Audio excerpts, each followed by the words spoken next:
1491 pria muda yang menyedihkan. Nama, pendeta gila penulis, Gu Zhenren. Plus mematikan mengatur ulang, Ying Wuxie, Hei Loulan, kelinci putih, dan Peri Miao Yin keluar dari lubang abadi milik Fang Yuan. Selanjutnya, aku akan menjelajahi alam mimpi secara pribadi. Fang Yuan berbalik dan berkata kepada Tang Fangming. Hati Tang Fangming bergetar, tetapi dia segera memahami kata-kata Fang Yuan. Dia tersenyum pahit, para peri, silakan ikut denganku. Formasi Gu abadi yang menyembunyikan alam mimpi Tifing Heaven ini dikendalikan oleh Tang Fangming. Namun sekarang, Tang Fangming menyerahkan sebagian kendali kepada para abadi Sekte Bayangan, sehingga mereka dapat mengendalikannya bersamanya.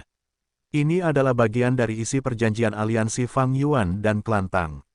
Ketika Fang Yuan menjelajahi alam mimpi, jiwanya akan meninggalkan tubuhnya dan memasuki alam mimpi. Tubuhnya akan dibiarkan tanpa penjagaan. Itu adalah situasi yang cukup berbahaya. Oleh karena itu, Fang Yuan mengeluarkan para abadi Sekte Bayangan, mereka bertugas melindunginya. Formasi Gu abadi ini tidak dapat dibiarkan di bawah kendali orang luar, oleh karena itu, para Dewa Gu Sekte Bayangan harus mengambil bagian dari kendali formasi ini. Dengan cara ini, baik Sekte Bayangan maupun klan Tang, mereka dapat saling membatasi. Tidak ada yang dapat melakukan hal-hal jahat pada tubuh Fang Yuan. Fang Yuan selalu melakukan segala sesuatunya dengan sangat hati-hati. Setelah formasi tersebut setengah dikendalikan oleh Sekte Bayangan, ia keluar dari tubuhnya dan memasuki alam mimpi surga pencuri. Tang Fangming tidak berkedip, ia memperhatikan dengan penuh konsentrasi. Ini adalah metode yang benar-benar penting. Napasnya menjadi kasar, pikirannya dipenuhi dengan pikiran untuk belajar. Namun, teknik penting apa yang dapat ia pelajari hanya dengan memperhatikan Fang Yuan seperti ini. Di mana, aku, Fang Yuan memasuki mimpi saat penglihatannya berubah. Ia mendapati dirinya dalam tubuh laki-laki muda, ia berada di dalam tenda yang compang camping. Tenda itu sangat sederhana, hanya terpal yang compang camping. Angin bertiup dan tenda itu berguncang, hawa dingin terasa saat penglihatan Fang Yuan beralih ke lubang di tenda itu. Tenda itu robek, sialan orang ini. Dia tidak hanya memukulku, dia bahkan merobek tendaku. Pemuda yang diperankan Fang Yuan menggertakkan giginya sambil bergumam pada dirinya sendiri. Kemudian, pemuda ini menundukkan kepalanya, memeriksa luka-lukanya. Penglihatan Fang Yuan kembali berubah saat dia melihat pakaiannya yang kotor dan compang camping. Dia benar-benar menyedihkan dan miskin, dadanya dipenuhi luka biru hitam. Pemuda itu menyentuh luka-luka di tubuhnya, gelombang rasa sakit bisa dirasakan oleh Fang Yuan. Tidak kusangka aku, Ben Jiesun yang hebat, akan berakhir di dunia yang konyol ini, tumbuh sebagai anak-anak lagi, dan diganggu oleh sekelompok anak muda. Ini terlalu berlebihan, dunia ini tidak masuk akal, manusia benar-benar mengendalikan cacing Gu untuk mendapatkan kekuatan misterius, ini seperti mimpi buruk. Jika ini benar-benar mimpi, mengapa aku tidak bangun setelah lebih dari 1 dekade? Fang Yuan mendengarkan kata-kata pemuda itu. Hatinya bergetar. Dia tahu banyak rahasia, Tifing Heaven Demon Venerable adalah iblis dunia lain seperti dia telah bertransmigrasi dari dunia lain. Nama Tifing Heaven Demon Venerable adalah Ben Jiesun. Itu berarti bahwa dalam mimpi ini, aku bertindak sebagai Tifing Heaven Demon Venerable sendiri. Tapi dia masih seorang pemuda fana sekarang, dia belum memulai perjalanan kultivasi Gunya. Fang Yuan mengerti. Pada saat ini, pemuda itu bergumam lagi, tapi untungnya, suku itu akan membuka tanah suci malam ini. Begitu aku memasukinya, aku akan dapat membangkitkan apertureku dan mulai berkultivasi, aku akan mendapatkan kekuatan Gu Master. Oh, aku harap kekuatan ini dapat membuatku melarikan diri dari tempat ini dan kembali ke tanah airku. Pencuri surga muda itu berkata demikian sambil merasakan sakit, ia menggertakkan giginya dan berdiri, berjalan ke arah penutup tendanya sambil berjalan keluar. Fang Yuan bagaikan wasiat yang melekat pada pencuri surga muda ini, ia hanya bisa menonton tetapi tidak bisa memanipulasi tindakannya. Ini adalah situasi yang langka bahkan bagi Fang Yuan. Setelah mencoba semua metodenya dan gagal, Fang Yuan hanya bisa menonton sebagai pengamat saat alam mimpi itu berlanjut. Pencuri surga muda keluar dari tendanya. Seketika, dalam penglihatan Fang Yuan, ia melihat sebuah oasis hijau di bawah bulan. Saat itu malam hari, bulan bundar berada tinggi di langit, cahaya bulannya yang murni menyinari seluruh oasis. Oasis ini sangat kecil, terdapat sebuah kolam di tengahnya, dengan banyak tenda di sekelilingnya.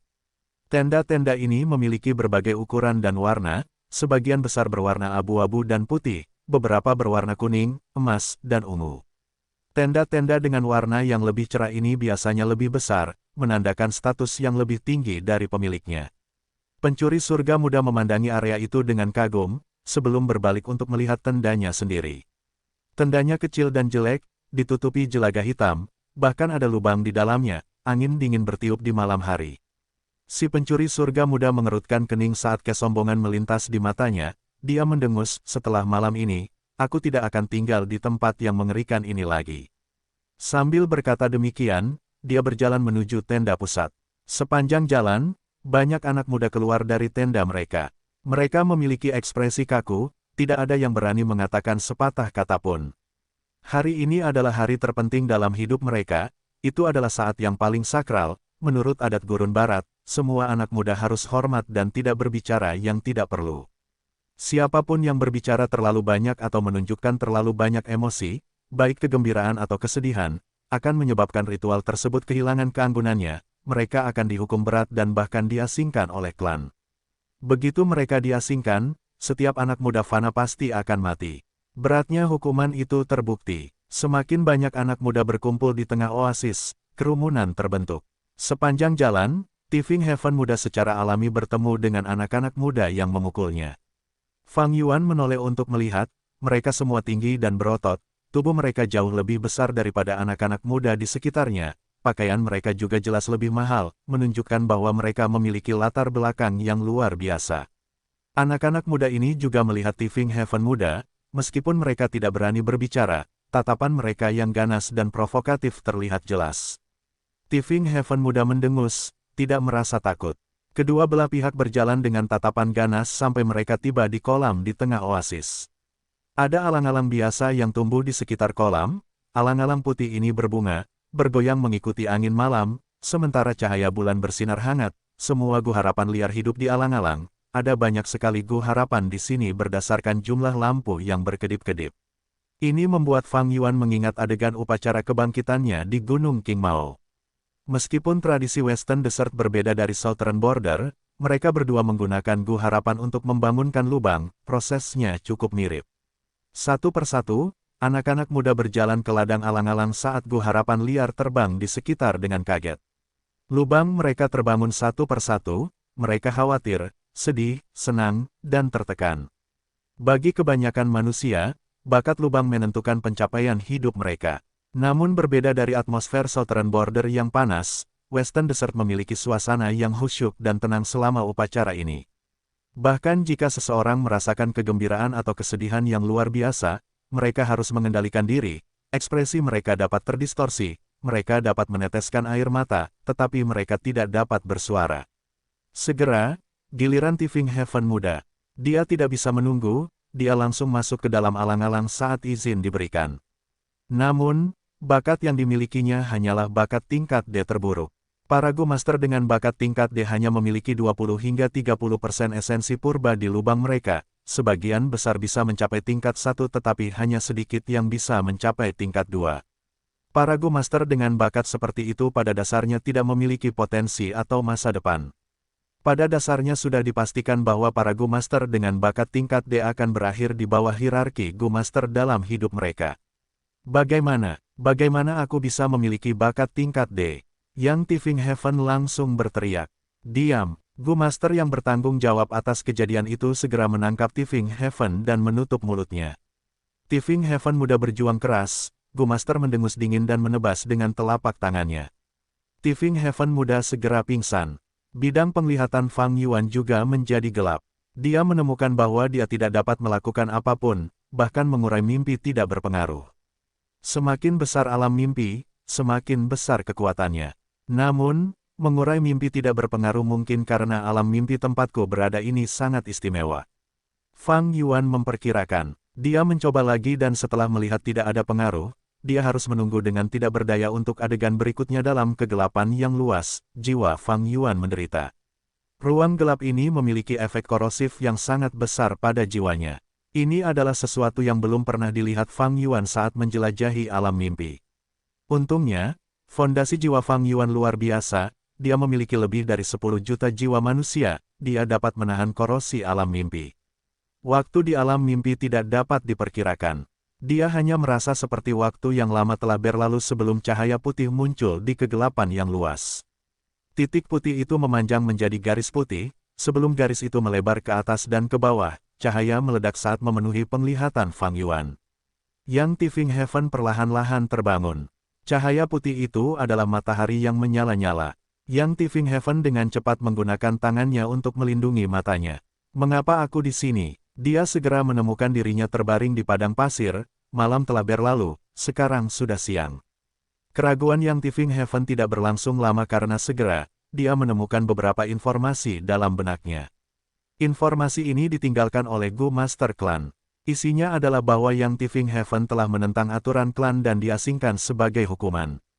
Namun karena dia masih muda dan bodoh, dia hanya perlu tinggal di gurun ini selama 3 hari. Asalkan dia kembali ke klan setelah itu, dia akan bisa bergabung dengan klan lagi dan tinggal di sana. Sial, setelah memahami apa yang telah terjadi, Tifeng Heaven muda mengumpat sambil mengeluarkan ludahnya. Aku hanya mengucapkan beberapa patah kata dan kalian mengasingkanku. Ini pelecehan terhadap anak-anak, kalian mengabaikan kehidupan begitu saja. Dasar bajingan, aku mengutuk kalian. Tifeng Heaven muda mengacungkan jari tengahnya tetapi dia tidak tahu harus menunjuk kemana. Dia bahkan tidak tahu arahnya sekarang, dia tidak tahu di mana klan itu berada. Penemuan ini membuat Tifeng Heaven muda kehilangan semua kekuatannya. Dia duduk di tanah, apa yang harus kulakukan sekarang? Meskipun aku menjadi Master Gu, aku tidak punya cacing Gu. Aku tidak punya air atau makanan, pada malam hari, tanpa pakaian hangat atau tenda untuk melindungiku dari angin, aku akan mati kedinginan. Tidak, aku harus hidup. Aku akan bertahan hidup di dunia terkutuk ini dan menemukan jalan pulang. Pencuri surga muda menggertakkan giginya, dua api ambisi menyala di matanya. Pada saat yang sama, Fang Yuan merasakan tubuhnya rileks, pengekangan padanya tiba-tiba menghilang. Ketika dia menggerakkan lengan dan kakinya, pencuri surga muda juga menggerakkan lengan dan kakinya. Oh, aku bisa mengendalikannya sekarang. Sepertinya aku perlu menggantikan pencuri surga muda dan bertahan hidup di gurun ini. Fang Yuan segera menyadarinya. Berjuang untuk bertahan hidup dalam situasi putus asa, Fang Yuan telah mengalaminya berkali-kali, tetapi sekarang dia berada dalam situasi sulit. Hanya ada satu alasan, dia tidak punya apa-apa untuk dikerjakan. Yang Tifeng Heaven tidak punya apa-apa untuknya, dia hanya punya 20 hingga 30% esensi purba tanpa satu pun gufana. Memintanya untuk bertahan hidup di padang pasir lebih sulit daripada naik ke surga. Klan mengasingkannya seperti ini, mereka ingin dia mati. Tidak, lebih tepatnya, mereka tidak peduli dengan Gu Master seperti dia. Biasanya, setiap Gu Master sangat berharga, tetapi Fang Yuan memikirkan kejadian sebelumnya, dia menyadari alasannya. Klan tempat Yang Tifeng Heaven berada tidak kuat, mereka punya sedikit sumber daya. Jadi, meskipun mereka punya Gu Master yang potensial, mereka perlu memelihara yang berbakat. Fang Yuan tersenyum pahit, penemuan ini tidak berguna untuk masalah yang sedang dihadapinya. Melihat sekeliling, yang dia lihat hanyalah pasir, tidak ada tanaman hijau dimanapun. Jurus pembunuh abadi, Unravel Dream. Fang Yuan menggunakannya, tetapi setelah beberapa saat, dia tidak melihat apapun yang terjadi. Kartu truf yang berguna ini yang telah membantunya berkali-kali benar-benar terbatas di alam mimpi Tifeng Heaven. Fang Yuan menghela napas dalam-dalam, aku hanya bisa menguji keberuntunganku. Dia memilih arah dan mulai bergerak. 1,5 hari kemudian, Fang Yuan tidak menemukan apapun, dia mati kehausan di tengah jalan. Setelah itu, jiwa Fang Yuan mengalami cedera parah. Dia dipaksa keluar dari mimpi. Penjelajahan alam mimpi gagal, jiwanya terluka parah dan kembali ke tubuh abadi yang berdaulat. Fang Yuan merasa pusing dan melihat kegelapan, dia segera menggunakan Gu keberanian untuk menyembuhkan lukanya. Gu keberanian. Tang Fangming melihat ini dan tampak iri. Dia menyaksikan Fang Yuan menggunakan banyak Gu keberanian untuk menyembuhkan jiwanya dengan cepat. Gu keberanian adalah Gu pendukung terbaik untuk menjelajahi alam mimpi. Fang Yuan pergi ke alam mimpi Tifeng Heaven lagi saat jiwanya meninggalkan tubuhnya. Tiba di padang pasir lagi. Fang Yuan menghela napas, dia memilih arah yang berbeda dan terus maju. Setelah berjalan selama sehari, masih tidak ada apapun dalam penglihatannya. Fang Yuan lelah dan haus, dia merasakan tubuhnya mencapai batasnya. Jika Tifing Heaven berada dalam situasi yang sama dalam sejarah, dia tidak memiliki cara untuk bertahan hidup, dia membutuhkan bantuan eksternal atau pertemuan kebetulan. Ini berarti, satu arah akan mengalami pertemuan yang menguntungkan. Namun, keberuntunganku buruk, aku tidak mengalaminya. Ronde ini tampaknya bergantung pada keberuntungan penjelajah. Sayang sekali metode jalur keberuntunganku tidak dapat digunakan dalam mimpi, kecuali aku dapat menggabungkan jalur mimpi dan jalur keberuntungan untuk menciptakan jurus pembunuh abadi. Atau Gu abadi dari kedua jalur, itu akan berpengaruh. Fang Yuan terus menganalisis. Penjelajahan keduanya gagal lagi. Setelah beristirahat, dia memulai percobaannya yang ketiga. Kali ini, ia memilih arah yang berbeda. Tak lama kemudian, ia menemukan sebuah lubang. Ini adalah lubang pasir hisap. Fang Yuan terjebak dan tidak bisa melarikan diri. Apakah aku akan mati lagi? Fang Yuan sedikit tercekik, ia hanya bisa menyaksikan pasir melahapnya. Namun tanpa diduga, sebelum pasir hisap menutupi kepalanya, pasir mulai menyembur ke atas seperti geyser, melesatkan Fang Yuan ke langit. Setelah Fang Yuan mendarat, lubang pasir hisap itu berubah menjadi sebuah lubang, udara dingin berhembus keluar. Anginnya sejuk dan nyaman, ini mungkin berhasil. Fang Yuan segera mendekati lubang itu dan melihat ada ikan bersayap terbang keluar dari lubang itu bersama angin.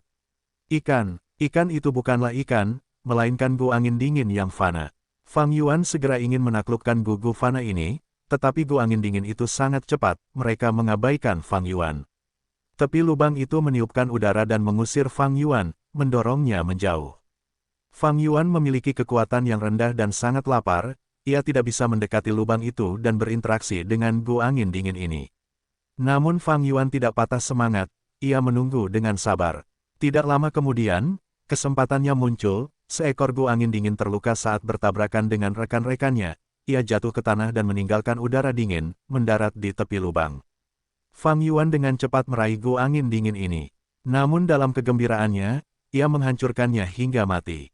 Fang Yuan terdiam, ia hanya bisa menunggu. Tak lama kemudian, kesempatannya muncul lagi, dua gu angin dingin terbang keluar. Namun sebelum Fang Yuan menangkap mereka, mereka terbang lagi dan masuk ke terowongan udara dingin.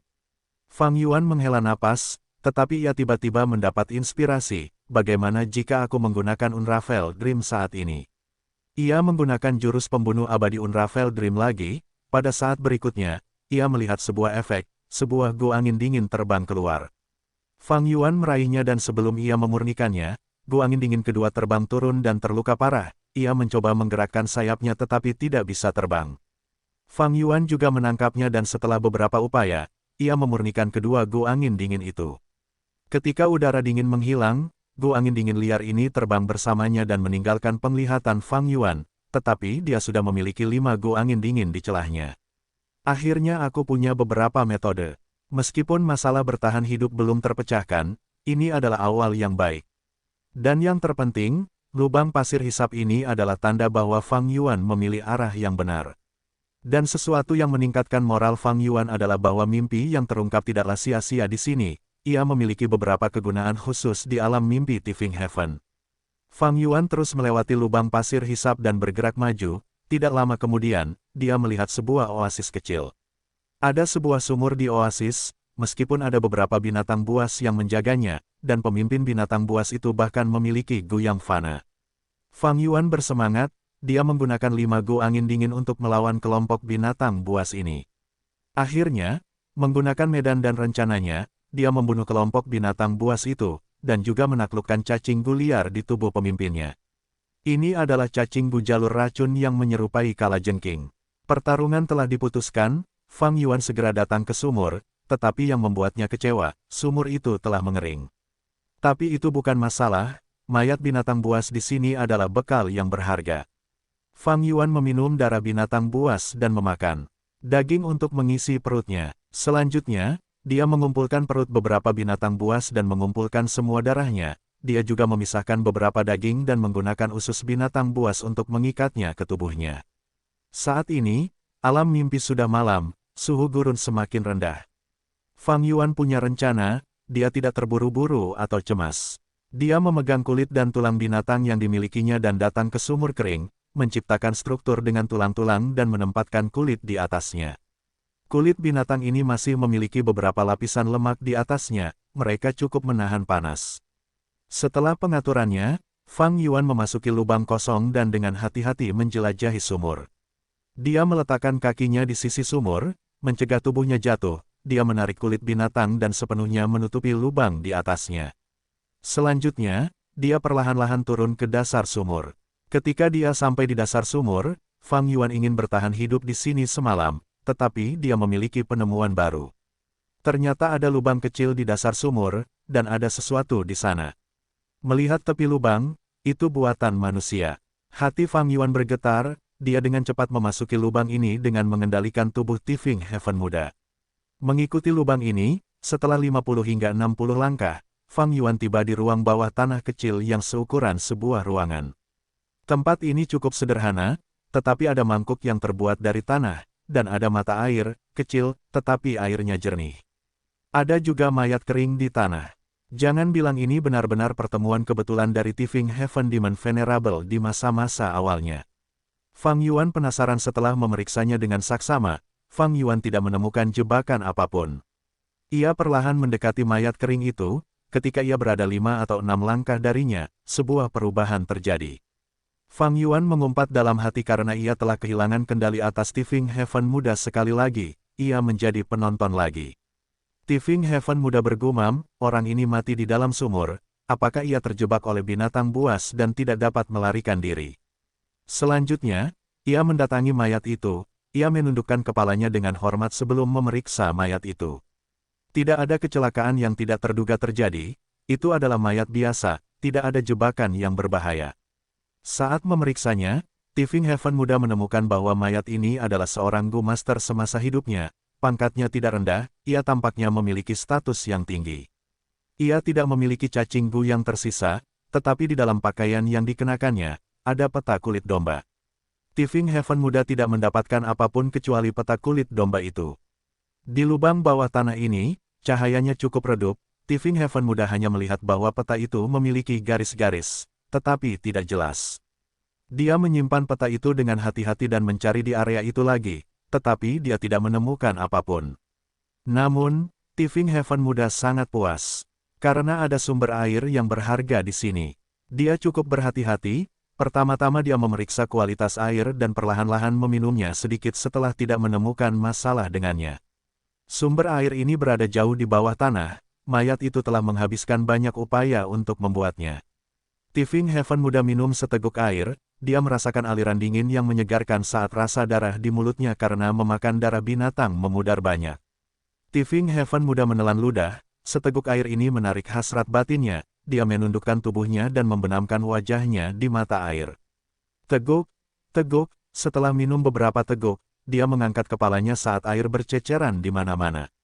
Dia duduk di tanah dengan bunyi gedebuk, Tifeng Heaven muda tidak berbicara, tangannya menopang tanah. Matanya terpejam. Setelah beberapa saat, dia mendesah dalam-dalam.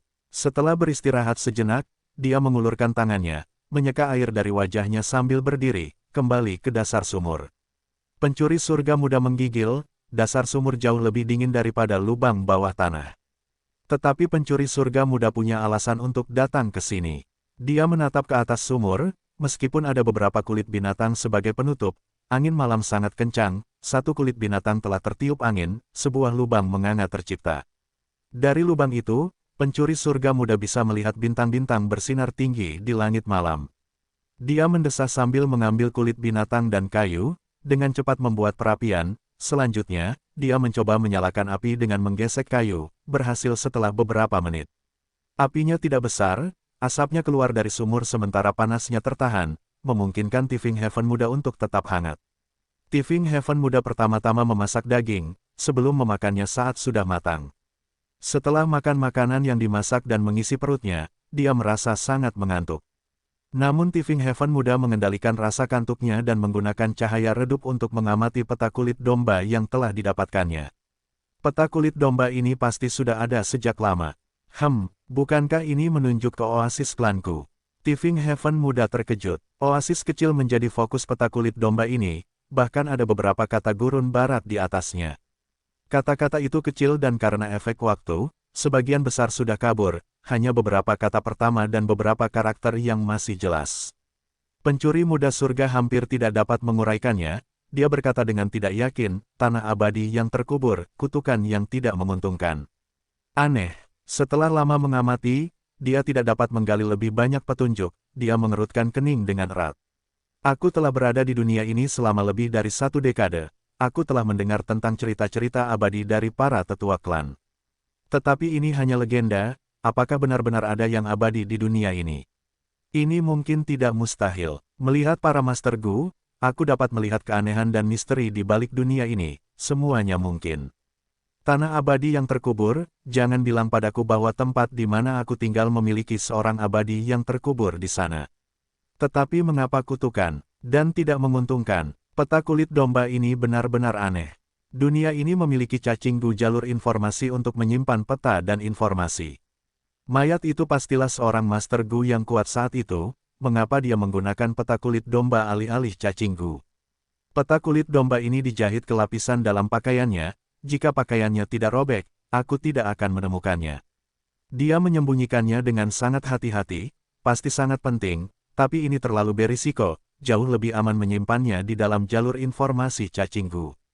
Yang Tifing Heaven bergumam, matanya berkedip-kedip dengan pikiran yang dalam. Fang Yuan sedang menonton di samping, dia telah memikirkan pertanyaan-pertanyaan yang Tifing Heaven sejak lama, semuanya mencurigakan, terutama peta kulit domba. Lupakan ini sekarang. Peta kulit domba ini juga menunjukkan lokasi sumur. Jika aku mengikutinya, aku akan dapat kembali ke klan. Meskipun Yang Tifing Heaven tidak memiliki rasa memiliki terhadap klan, dia tahu bahwa tidak mungkin hidup sendirian di padang pasir. Tidak hanya berbahaya, tidak ada yang tahu dari mana datangnya ancaman, dan dalam hal makanan, Tifing Heaven muda hanya memiliki sedikit daging sekarang. Oasis kecil ini terlalu lemah. Matanya terasa sangat berat, penglihatan Tifing Heaven muda segera kabur saat dia tertidur lelap. Dia terlalu lelah, tidak hanya secara fisik, tetapi juga kelelahan mental atas semua yang telah terjadi. Begitu dia tidur, penglihatan Fang Yuan menjadi gelap.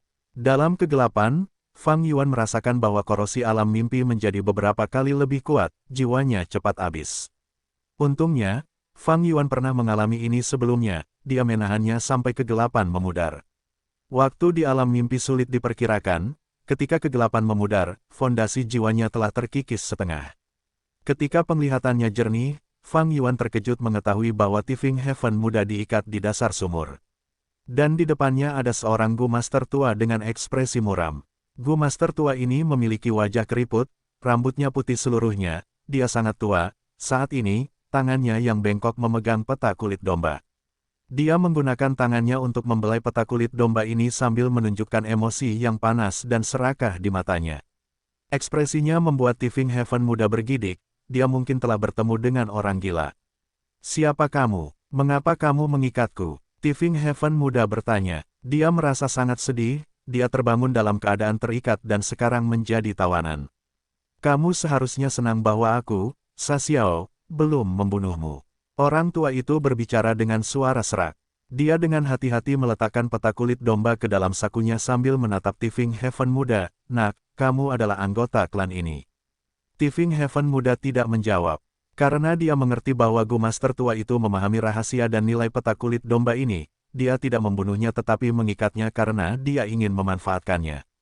Gu Master yang sudah tua itu melihat bahwa Tifing Heaven muda itu tetap diam. Ekspresinya menjadi lebih gelap saat dia melayang ke arah Tifing Heaven muda seperti hantu.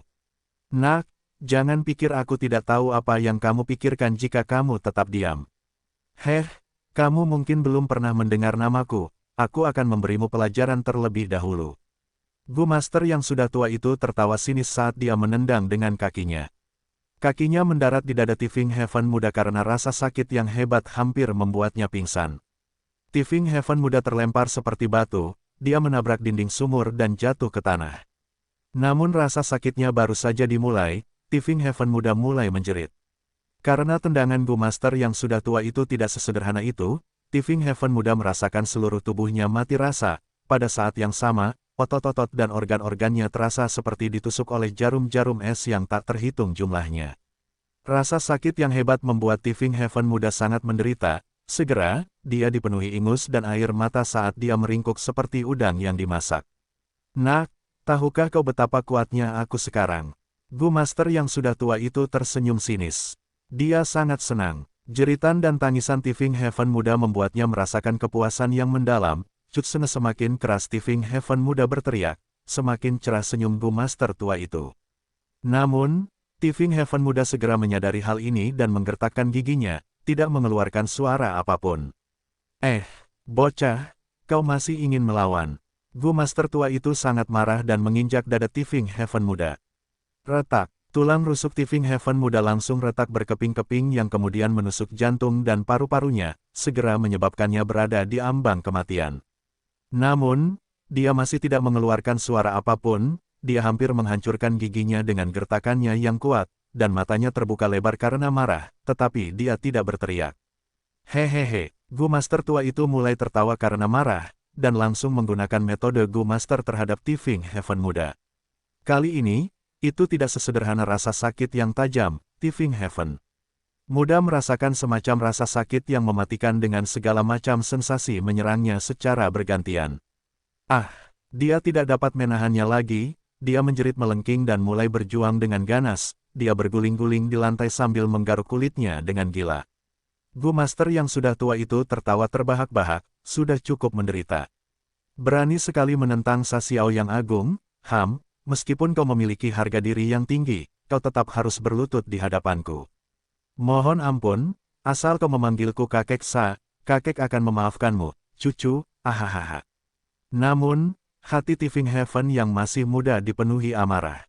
Perkataan Sasiao memicu harga dirinya, dalam hati ia bersumpah bahwa meskipun ia mati karena gatal, mati karena sakit, mati karena membusuk, atau mati karena mati rasa, ia tidak akan memohon ampun. Sasiao menunggu beberapa saat, Tifing Heaven yang masih muda itu masih berguling-guling di tanah, mencabik-cabik pakaian dan kulitnya, menjerit kesakitan yang dalam, tetapi ia tidak memohon ampun. Hingga Tifing Heaven yang masih muda itu tidak dapat bertahan lagi, cahaya yang ganas melintas di matanya saat ia menghantamkan kepalanya ke dinding sumur. Dia benar-benar ingin mati. Sasiao terkejut, dan segera bergerak untuk menghentikannya. Kekuatan Tifing Heaven yang masih muda tidak berguna, ia hanya bisa membiarkan Sasiao memanipulasinya. Sasiao tidak hanya menyelamatkannya, tetapi juga menyembuhkannya. Segera, luka beratnya berubah menjadi luka ringan. Nak, kau memiliki tulang punggung yang cukup, bahkan aku merasa kagum. Sasiao mengubah nadanya, cahaya hijau berkedip di matanya. Dia menatap Tifing Heaven muda yang tak berdaya tergeletak di tanah, dan berkata dengan suara lembut dan lambat, tetapi jika kau mati, apa yang akan dilakukan keluargamu? Aku tidak akan merasa tertekan tentang hal itu, tetapi bagaimana dengan orang tuamu? Bagaimana dengan saudara kandungmu? Hehe, apakah kau memiliki seorang gadis yang kau cintai? Apakah dia tahu perasaanmu? Jika kau mati, bagaimana dengan dia? Ekspresi yang Tifing Heaven mulai berubah. Dia telah hidup selama lebih dari 10 tahun di dunia ini, tetapi dia memiliki mentalitas pengembara tanpa hambatan apapun. Namun, di dunia aslinya, dia memiliki keluarga, orang tua yang sehat, dan tunangan yang dicintai. Aku tidak bisa mati. Aku harus terus hidup. Aku harus menemukan cara untuk meninggalkan dunia ini dan kembali ke rumah. Ada orang-orang yang menungguku di sana. Sasiao adalah seorang perencana tua, sudut bibirnya sedikit melengkung saat dia melihat perubahan pada ekspresi Tifing Heaven muda. Tifing Heaven muda menatap Sasiao tanpa rasa takut, kamu tidak membunuhku karena kamu ingin memanfaatkanku. Bicaralah, apa yang kamu ingin aku lakukan? Sasiao tertawa terbahak-bahak, mengacungkan jempol kepada Tifing Heaven muda, nak, kamu punya nyali, kamu benar-benar berani berbicara kepadaku seperti itu. Saat dia selesai berbicara, ekspresi Sasiao berubah, tawanya hilang tanpa jejak, digantikan oleh kemarahan yang terpelintir. Dia dengan kejam menendang wajah Tifing Heaven muda, dan membuatnya terbang. Dia kemudian menunjuk dengan jarinya, cahaya aneh melesat keluar dan menghantam tubuh Tifing Heaven muda. Ci. Serangkaian suara lembut bergema di dalam sumur tua ini. Ekspresi Tifing Heaven muda berubah dengan cepat saat dia merasakan sakit yang hebat di sekujur tubuhnya, dia mencoba berdiri tetapi karena kekurangan energi, dia hanya bisa duduk di tanah. Wajahnya berdarah, pangkal hidungnya telah dihancurkan oleh tendangan Sa Xiao. Tifing Heaven muda mulai pingsan dan hampir pingsan karena rasa sakit. Dengan kesadarannya yang tersisa, dia menyipitkan mata ke tangannya tetapi segera menerima kejutan besar. Dia melihat tangannya bernanah dan terkorosi seperti telah menyentuh asam kuat. Bukan hanya tangannya, wajahnya, lengannya, lehernya, seluruh tubuhnya mulai membusuk. Segera, mata Tifing Heaven muda juga mulai terkorosi, kehilangan penglihatannya. Suara Sa Xiao yang menyeramkan terdengar di telinganya, "Kau pikir aku membutuhkanmu?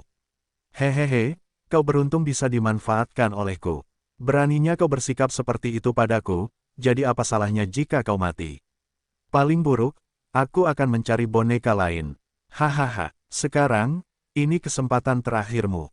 Aku akan memberimu satu kesempatan terakhir, jika kau tidak ingin mati, bersujudlah padaku dan panggil aku kakek, patuhi perintahku. Jangan terburu-buru, kau sudah terkena jurus pamungkasku, seluruh tubuhmu akan terus membusuk, dalam selusin tarikan napas, seluruh tubuhmu akan membusuk sepenuhnya dan hanya kerangkamu yang akan tersisa. Hehe, aku akan menendangmu beberapa kali dan melihat seberapa keras tulang punggungmu sebenarnya." Pencuri surga muda terdiam. Sa Xiao tidak berbicara lagi setelah ini, hanya menatap pencuri surga muda dengan tatapan menyeramkannya. Pencuri muda Heaven terkulai di tanah, tak bergerak seperti patung. Otot-otot di sekujur tubuhnya mulai membusuk, bau busuknya sudah memenuhi sumur. Luka-luka yang mengerikan, rasa sakit yang hebat, dan yang lebih penting lagi keterikatan di hatinya, menyebabkan wajahnya berubah. "Aku, Ben Jiesun yang agung, seorang jenderal tentara yang mulia, bagaimana mungkin aku memohon belas kasihan? Tetapi, jika aku mati di sini, apakah aku membiarkan orang-orang yang kucintai di dunia lain menunggu dengan sia-sia?" Pencuri surga muda menghela napas berat dalam hati. Dia perlahan-lahan menyesuaikan posturnya dan berlutut, lalu dia menundukkan kepalanya sampai dahinya menyentuh tanah. Dia berbicara dengan suara lemah dan kasar, "Kamu menang." Hahaha, Sa Xiao tertawa terbahak-bahak, matanya terbuka lebar saat dia menatap pencuri surga muda. "Lalu, apa yang harus kamu panggil aku?" "Kakek, kakek." Pencuri surga muda menggertakkan giginya, seluruh tubuhnya bergetar dan air mata panas mengalir dari matanya yang berkarat. "Hehehe, cucuku yang baik." Sa Xiao merasa puas. Suaranya berubah tajam seperti suara burung gagak tinggi di atas kuburan. Pencuri surga muda mencapai batasnya dan benar-benar pingsan. Kegelapan turun ke atas Fang Yuan sekali lagi. Dan alam mimpi menggerogoti jiwanya dengan ganas. Fang Yuan melewati masa ini dengan susah payah, 10 juta jiwanya telah jatuh ke jutaan jiwa. Menjelajahi alam mimpi pencuri surga ini membutuhkan fondasi jiwa yang sangat tinggi. Kalau saja Fang Yuan tidak mengolah jiwanya dengan susah payah sebelumnya, dia tidak akan memiliki kualifikasi untuk menjelajahi alam mimpi ini. Seiring berjalannya waktu, kegelapan menghilang, Fang Yuan bisa melihat sekali lagi. Matahari yang terik tinggi di langit, pencuri surga muda bergerak melintasi padang pasir sambil menyeret tubuhnya yang sangat lemah. Luka-luka mengerikan di tubuhnya semuanya hilang tanpa jejak. Namun ada beberapa luka baru yang tampak seperti luka sayatan yang disebabkan oleh taring dan cakar binatang buas. "Nak, dengarkan baik-baik, ketika kamu kembali ke klan, selidiki situasi untuk kakekmu. Tunggu, kakek akan membawa beberapa serigala gurun kepadamu. Hehe, jika kamu akan melakukan pertunjukan, kamu harus melakukannya. Kakek tidak akan membantumu, jika kamu tidak dapat melarikan diri dari serigala, kamu hanya bisa menyalahkan dirimu sendiri." Petik 2. Oh, ingatlah untuk tidak berbicara sembarangan. Jurus pembunuh kakek ada di tubuhmu, kamu telah merasakan sensasi tubuh yang membusuk. Selama aku menginginkannya, organ dalam dan otakmu akan segera membusuk, hehehe. Patuhlah, kakek tidak akan memperlakukanmu dengan buruk, cucuku yang baik. Sosok Sa Xiao tidak terlihat dimanapun, tetapi telinga Tifing Heaven muda beresonansi dengan suaranya. Saat kata-katanya selesai, beberapa serigala gurun bergegas keluar dari bukit pasir. Serigala gurun ini berbulu pendek dan tipis, berwarna coklat pucat dan tidak terlalu besar, tetapi sangat ganas. Mereka melolong untuk memberi tanda serangan saat mereka menyerbu ke arah surga pencuri muda. Surga pencuri muda tidak bergeming saat dia melihat jarak antara dirinya dan serigala gurun menyusut dengan cepat. Fang Yuan bingung sebelum tiba-tiba bereaksi, dia mengutuk dalam hati sambil dengan cepat mencoba mengendalikan surga pencuri muda. Seperti yang dia duga, dia sekali lagi menguasai tubuh ini. Fang Yuan dengan cepat berlari sambil melihat ke dalam lubangnya untuk melihat apakah ada cacing gu yang bisa dia gunakan untuk bertarung. Gu lubang pasir, gu asap cerobong asap, dan gu air jernih. Hanya ada lebih dari 10% esensi purba tembaga hijau yang tersisa. Gu angin dingin dan gu lain yang telah dia kumpulkan setelah upaya yang melelahkan semuanya hilang. Sepertinya Xiao tidak ingin mengungkap oasis kecil dan sumur itu, jadi dia menghancurkan semua petunjuk yang relevan tentang surga pencuri. Sialan, gu air jernih tidak ada gunanya di sini. Hanya gu lubang pasir dan gu asap cerobong asap yang bisa diandalkan. Tepat saat Fang Yuan memikirkan hal ini, dia tiba-tiba merasakan angin di belakang kepalanya. Tanpa berpikir, dia melompat ke kiri. Pada saat berikutnya, seekor serigala gurun telah menerkam lokasi Fang Yuan sebelumnya. Ia jatuh tidak stabil ke tanah, berguling agak jauh. Fang Yuan hampir jatuh ke tanah. Jika dia jatuh, serigala gurun yang bergegas itu pasti akan menerkamnya dan tidak memberinya kesempatan untuk bangun. Pada saat yang genting, Fang Yuan menopang lengannya di atas pasir dan mengerahkan kekuatan untuk mendorong tubuhnya yang lemah ke depan. Dia nyaris tidak menjaga keseimbangannya dan terus berlari. Bahkan beberapa langkah kemudian, serigala gurun lainnya telah mengejar Fang Yuan. Fang Yuan dengan cepat mengaktifkan gu bak pasir. Gu peringkat 1 ini menghabiskan 5% dari esensi purba tembaga hijaunya, langsung membentuk sebuah lubang di padang pasir. Serigala gurun kedua baru saja akan mengerahkan kekuatan pada kakinya untuk menerkam punggung Fang Yuan, tetapi sebuah bak pasir muncul entah dari mana saat ia melangkah masuk.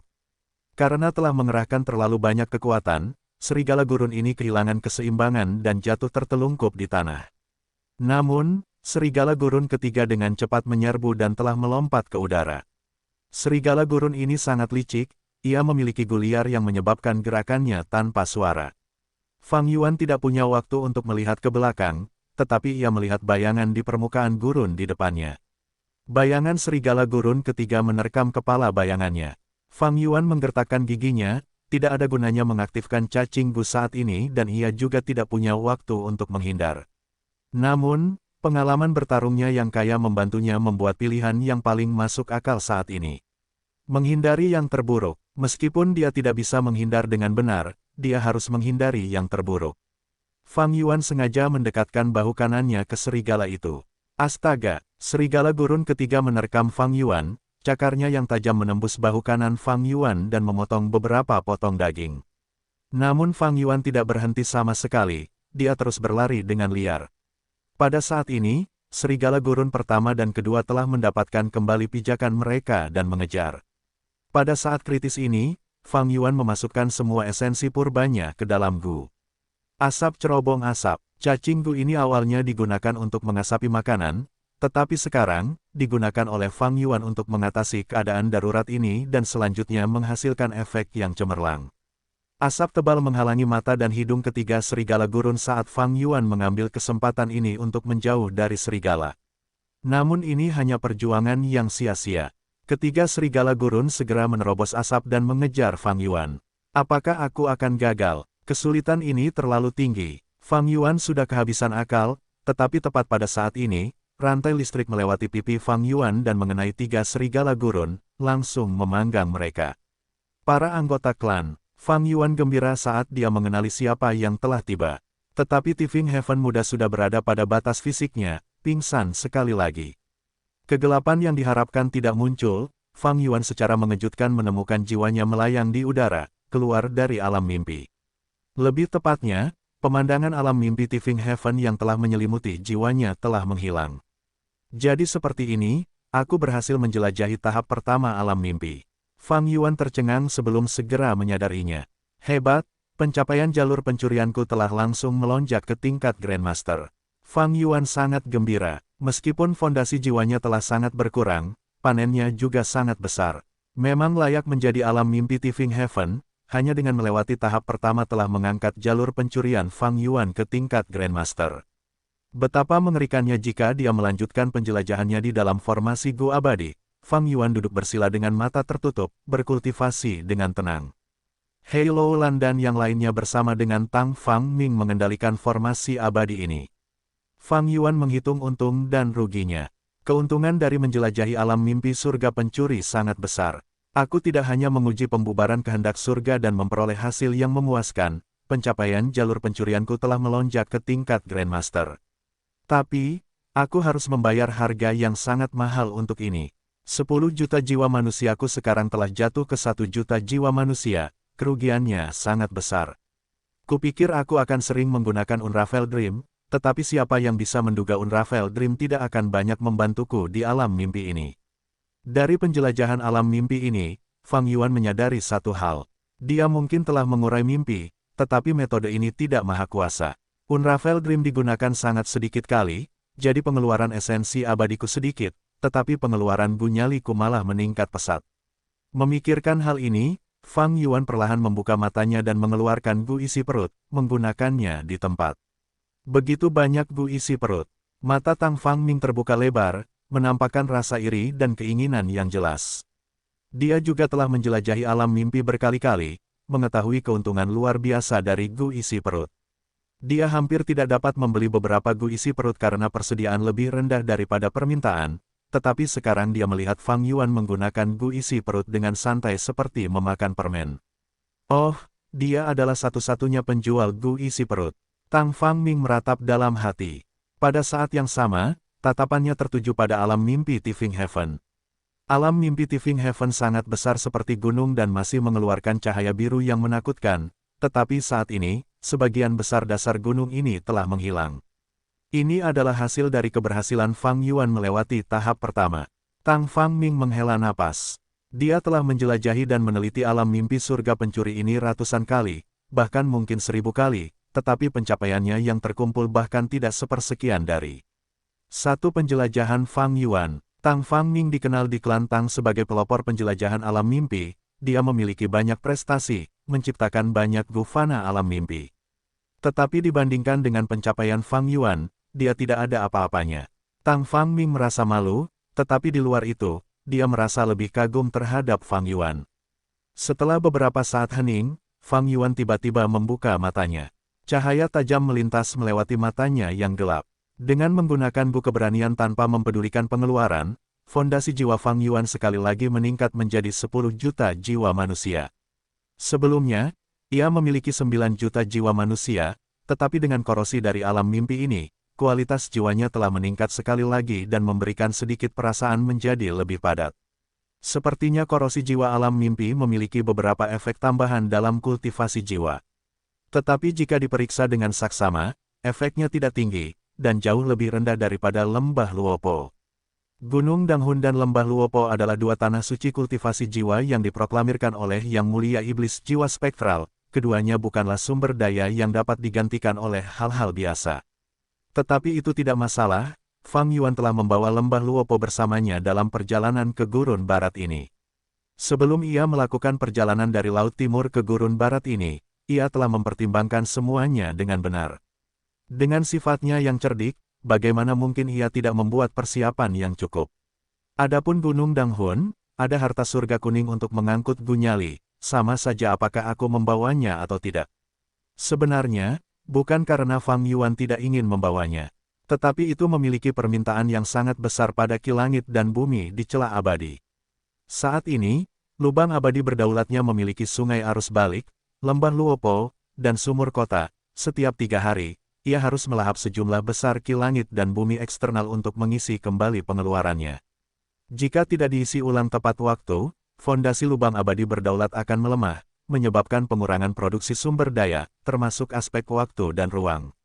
Dalam kasus yang parah, bahkan dapat menyebabkan lubang abadi berdaulat runtuh. Kesulitan dalam menjelajahi alam mimpi surga pencuri terlalu tinggi. Tahap pertama sudah sangat menyusahkan, tahap kedua pasti akan lebih sulit. Dengan pemahaman ini, Fang Yuan memutuskan untuk terlebih dahulu meningkatkan fondasi jiwanya ke tingkat lain sebelum ia melanjutkan menjelajahi alam mimpi. Karena itu, selama periode waktu berikutnya, ia diam-diam berkonsentrasi pada pengembangan jalur jiwa. Karena pasokan Gu yang terus-menerus, fondasi jiwa Fang Yuan meningkat pesat. Tepat saat Fang Yuan mengembangkan jalur jiwa dalam persiapan untuk menjelajahi tahap kedua, di Laut Timur, King Yue Zicheng menemui tetua tertinggi pertama klan King Yue untuk meminta bantuan. Zicheng, sepertinya kau benar-benar bertekad untuk mengambil risiko demi Qin Bai He. Tetua agung pertama yang tua itu memandang keturunan yang sangat disayanginya ini dan berkata sambil mendesah. Ya, aku sudah memutuskan, kuharap tetua agung pertama dapat membantuku. King Yue Zicheng berkata dengan tegas. Namun, tetua agung pertama perlahan menggelengkan kepalanya, ini belum saatnya bagiku untuk terlibat dalam masalah ini. Lagi pula, kebenarannya belum terungkap, bahkan jika aku bergerak, aku tidak akan dapat memberimu banyak bantuan. King Yue Zicheng merasa aneh, bagaimana mungkin tetua tertinggi pertama, seorang Bu Immortal peringkat 8, tidak dapat memberikan banyak bantuan dalam masalah ini. Namun, tetua tertinggi pertama memberitahunya sesuatu yang langsung membuatnya mengerti. Junior berterima kasih kepada tetua tertinggi pertama.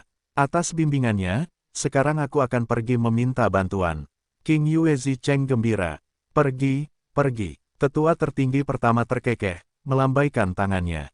King Yue Zicheng segera terbang keluar dari markas klan dan bergerak menuju wilayah klan Nangong. Tetua tertinggi pertama klan King Yue telah memberitahunya bahwa apakah Qin Bai He dan Yu Chan masih hidup atau tidak masih belum jelas saat ini. Situasi apa yang mereka hadapi juga tidak jelas, jadi yang harus dia lakukan adalah menemukan Bu Immortal jalur kebijaksanaan untuk membantu menyelidiki kebenaran. Hanya dengan mengetahui apa yang terjadi pada kedua wanita abadi ini, mereka dapat menemukan pelakunya dan membalas dendam. Dan Bu Immortal jalur kebijaksanaan yang paling cocok untuk ini tidak lain adalah salah satu dari 3 ahli jalur kebijaksanaan saat ini, yang bersembunyi di Nangong, Bu Immortal jalur kebijaksanaan Huaan. Orang ini memiliki hubungan dekat dengan Yu Chan, jika Yu Chan dalam kesulitan, dia pasti akan membantu. King Yue Zicheng merasa analisis tetua tertinggi pertama itu benar, dia segera bergerak untuk meminta bantuan dari Huaan. Namun di tengah jalan, dia bertemu dengan seorang Gu Immortal tingkat 6 dari klan Nangong. Gu Immortal ini membawa pesan dari Huaan, Tuan Muda Zicheng, Tuan Huaan sudah menyimpulkan bahwa Anda akan mencarinya, jadi dia mengirim saya untuk menyambut Anda. Dia menunggu di depan. King Yue Zicheng sangat gembira sambil juga mendesah kagum akan kemampuan Huaan. Setelah beberapa saat, keduanya bertemu. Huaan berbicara, saya akan jujur dengan Anda. Pri Yu Chan datang untuk meminta bantuan saya belum lama ini, tetapi sayangnya saya tidak dapat membantu. Huaan dan King Yue Zicheng bertukar informasi, dan tentu saja, tersangka pertama mereka adalah Fang Yuan. Karena dengan kematian Yu Chan, Fang Yuan, yang sedang dalam bisnis ikan naga, akan mendapatkan keuntungan paling banyak. Sayangnya, mereka tidak memiliki petunjuk dari pengadilan surgawi, dan hanya tahu bahwa Dewa Gu misterius yang menjual ikan naga di surga harta karun kuning adalah yang paling mencurigakan dan memiliki motif juga, tetapi mereka tidak tahu orang ini adalah Fang Yuan.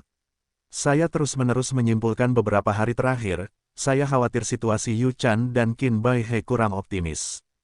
Huaan berkata dengan ekspresi berat, kali ini, saya akan meminta bantuan dari 2 ahli jalur kebijaksanaan lainnya. Kami akan menggabungkan kekuatan kami dan mencoba untuk menyimpulkan pelakunya.